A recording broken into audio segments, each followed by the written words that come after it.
নিহতকে উদ্ধারে তৎপরতা চালাচ্ছে ফায়ার ফাইটার। আমরা একটু যুক্ত হব রাজশাহীর তানোরে, সেখানে আছেন সহকর্মী শিবলি নোমান। শিবলি, প্রায় 24 ঘন্টা তো হয়ে এলো ফায়ার ফাইটাররা শিশু দর্শক 2 বছরের শিশু সাজ্জাদকে পাওয়ার ব্যাপারে কতটা আশাবাদী, কি অবস্থা সেখানে একটু জানাবেন আমাদের।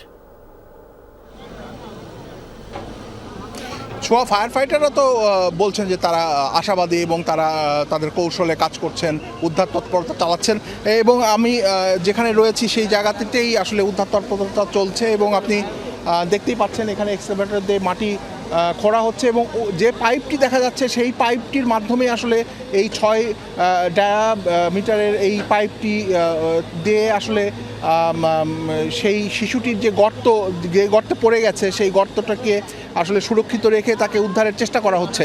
কিন্তু এখনো পর্যন্ত সেটির কোনো আমরা মানে যেটি বলা যায় প্রত্যাশিত যে ফলাফল, সে ফলাফলটি আমরা এখনও দেখতে পাইনি। তবে দমকলের কর্মীরা, যারা উদ্ধার কর্মী, তারা বলছেন আমাদেরকে যে তারা আশাবাদী যে 35 ফুট পর্যন্ত তারা যেতে পেরেছেন এবং এই 35 ফিটের মধ্যে আসলে কিছুক্ষণের মধ্যে তারা হয়তো এই 35 ফিট যে দূরত্ব সেখান থেকে আসলে ক্যামেরা নামাবেন এবং যে লোকেশন সেটি শনাক্ত করার চেষ্টা করবেন। জি শিবলি, আপনি থাকুন সেখানে, আপনার সঙ্গে আবারও যোগ দিয়ে আপডেট জেনে নেব।